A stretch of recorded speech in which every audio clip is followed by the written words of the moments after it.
healthy living is slowly being undercut in the society. Take, for example, the rampant increase of unhealthy eating habits leading to obesity. Obsessions to these trends result to underlying issues, and today we're going to be taking you through how to handle these habits with professionals from different fields aiding this. My name is Jacob Mukopi Wafula. I'm a Kenya registered nurse as a BSN, graduated from Dedan Kimathi University, Nyeri. Currently I'm a nurse, that's by specialization. Basically a nurse trained in all areas, but currently I'm working with Avenue Healthcare Center, where mainly I'm positioned in the outpatient department and the pediatric unit. Jacob Mukopi will guide us through the mental issues related to these obsessions. So you find that eating disorders are related to mental disorders in some aspect. So you may find where when someone has depression, like is kind of depressed, sometimes they may go into eating a lot, or maybe they may keep off eating. So in that place we can classify that as it is related to a mental issue. Number two, we also have the outward appearance. There are people who are so concerned about their appearance. For example, you may find that because someone thinks that maybe he or she is overweight, she may enter into the issue of maybe anorexia nervosa, right? They don't eat, right? Someone is so concerned about losing weight, or sometimes also so concerned about adding weight. Why? Because he's receiving pressure from the people outside, or he wants to be like someone.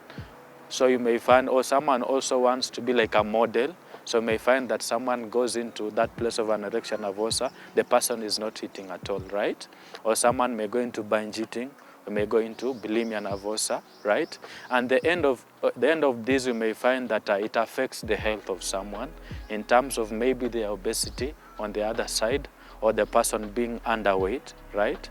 So when the person is underweight, it has medical implications and health implications. So it is true, the mental state and mental disorders, they contribute so much. And you also have the psychiatric patients.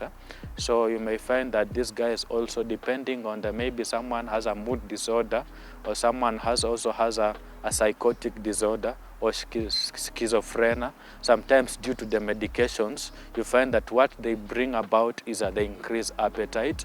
So when this person is not controlled in terms of maybe the eating, or maybe when the ward setup is not controlled in terms of providing these nutrients, you may find that someone may go on one side of it. Maybe someone takes a high diet which has high calories, right?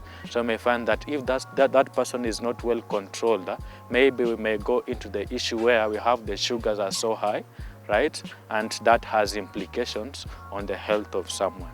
So mental disorders, they contribute a lot, especially when we come to anorexia, binge eating, and bulimia nervosa, because we want to appeal to to the picture of the society. So someone is deranged from the normal way of living.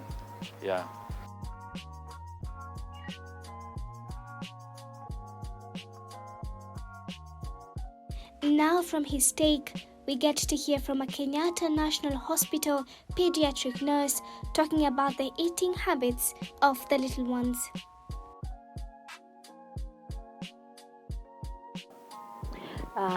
Good afternoon. My name is Jane Kainyo Munyugi. I am a neonatal practitioner. That means I deal with the newborns. That is the age between 0 to around 30 days, 1 month old. And I love taking care of the babies. It's a passion that I've grown to love so much. Eating disorders, especially with the young children. And when we talk about eating disorders, it's a mental illness. Let's begin there. It's a mental illness that when we talk of the children, it's between the age of 0 to 12 years. That's when we have children.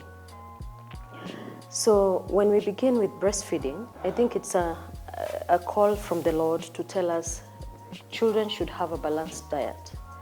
So when we give them anything outside their balanced nutrition, then this is a disorder. We are leading them to disorders.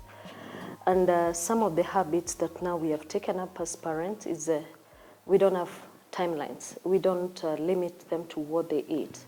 It can either be too much protein, too much calories.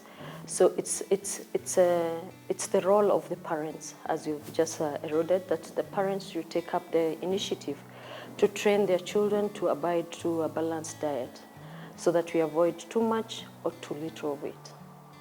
I'll still fall back onto that balanced diet is to a child, the stomach is like the brain. It's a blank area that needs to be trained. So just like we train them to read and to adhere to certain schedules of eating, the same way with the children. They should be trained on what to eat, at what time to eat it, what to avoid. And once you keep a schedule of this from the childhood, then you find it even in adulthood or when they go past what we're calling childhood age, then they are able to abide to it. So strict schedules for these young ones to abide to, strict balanced diet to abide to. This will give them a healthy life. Eating disorder may not just lead, but it's a disorder on its own. It's a mental illness on its own. And remember again, we are dealing with children. We are talking about children who may not really have control of what they're doing. Going into depression may not be their choice. Out of choices maybe because of their peers. They're not fitting in the group. They're not living to the standards, what they think are their standards. So it is our role as parents and as the adults in their life, in their environment, to discover when they're deviating from the normal. From these views, we go back to Mr. Mukopi, who will dial down to the two major disorders, obesity and bulimia nervosa, that are the two major ones in the society. So basically obesity, what brings about obesity? For example, mainly when someone is doing maybe binge eating, right? Or bulimia nervosa. Sometimes when you come to binge eating is where someone is taking in a lot. Bulimia nervosa is the place where maybe she's taking a lot but still vomiting it out. That's the issue. So when it comes to binge eating, let's say when we have a high supply of calories, right? The end is that this thing has to be broken down, right? Once it is broken down, it has to be stored as fats in the body.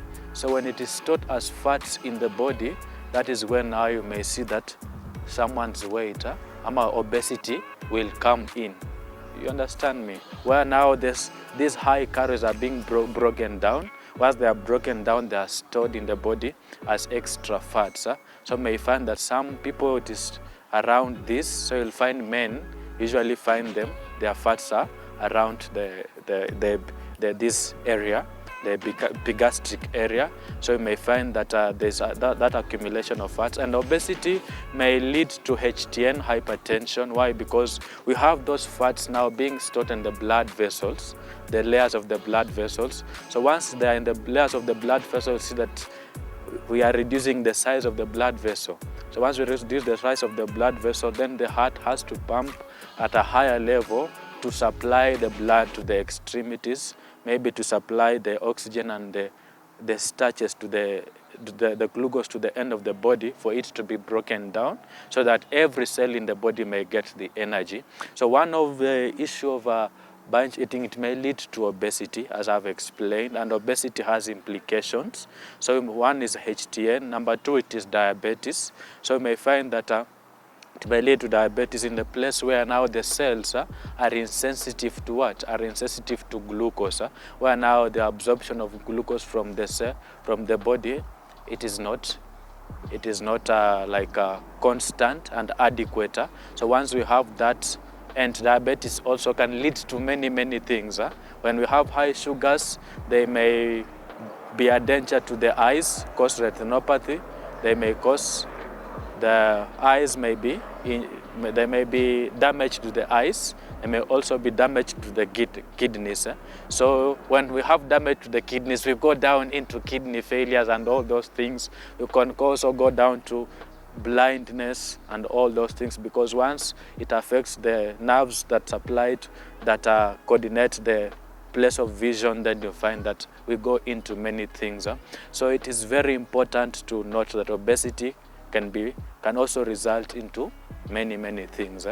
And now that is why we should have controlled diet, right? Where number one, we know what are we supposed to take. Do we have the essence of people being taught what is the diabetic diet, right? Diabetic plate, or maybe the plate that someone should have, where we have a certain portion for vegetables, vitamins, right? A certain portion for the proteins, a certain portion for the carbohydrates, right? So that we control the uptake of all these things. Sawa. So that is the issue with obesity. Remarkable remarks indeed. Now we will be hearing from a professional athlete on how he handles his balance to avoid such obsessions and also his take on exercises. My name is Litina Brian Tasur. I'm a student and also I play basketball professionally. Basketball is a game that I started in high school when I was in Form 1. Since it's a game that is not well developed in the country, as such, is a game that is tending to grow now in the country, but back then it wasn't really well developed in the country because of facilities and everything. But it's a game that I've come truly to love and to embrace it. I truly came to learn the game and really love the game in out, understanding all the different aspects of the game, and really, above all, enjoying the game and understanding the work is needed to be done to develop your skill, to develop your talent, to reach at that high level, and of which the high level in this case is playing for the 3-on-3 Kenya national team. On to our agenda. Honestly, it does, because what you eat outside the court will transcend to your performance in the court. So it's really very important to make sure that you eat healthy foods, you eat and you drink a lot of water as much as you're eating healthy, because it's also a game that needs you to be hydrated each and every time.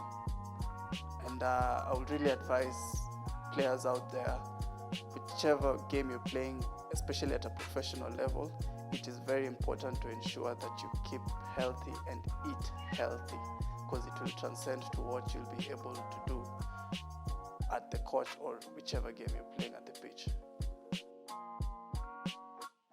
From diet, now we touch on the exercises and how to balance it on an athlete's perspective.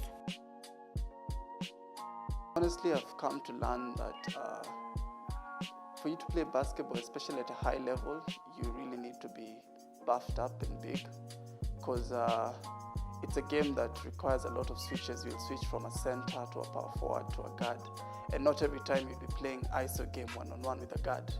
So it's a game that really requires for you to be really well buffed up and strong, and not necessarily huge to a weightlifting level, but huge in an aspect that, one, you can be able to still move fast, and two, you can still be able to control your body and balance, because it's also a game that requires jumping up and down all over the place, running full court, half court. So as much as I want to say it requires with the position you're playing, but still I want to insist that you need to be a bit big physically, so that you can be able to finish through contact, protect your ball well, and some moves require that level of physicality and that level of hugeness as you play the game. From all these professionals touching from a child's perspective to an adult's perspective, we get to gather a lot of information on healthy living. With this at hand, let's head to the streets to hear the points of view from the community. My name is Ian Dego. I'm in Riara University studying multimedia journalism. Yeah, I try my best to stay fit. Walking, running. Do you eat junk foods? Yeah, occasionally. Does it affect your health? Not really. I can't say I've felt any direct effects, and maybe if the indirect effects I've not really felt them yet. Yeah. My name is Amal Latif. I am in the School of Journalism and Communication in Riara University. Love junk food, especially fries. That is my favorite. So when I'm in school, I always eat fries, and yeah, I always indulge in junk food when I'm in school. But at home, that's when I try to eat healthy, because at home we eat healthy. So it's like a perfect balance. Do you exercise? No. Okay, my name is Jennifer Ogutu. I'm stationed at Avenue Parklands. Yeah. How does your diet look like? My diet on a daily basis, I make sure I take a lot of water, mostly not less than 2 liters, and I take veggies. Make sure my diet includes proteins, a lot of proteins.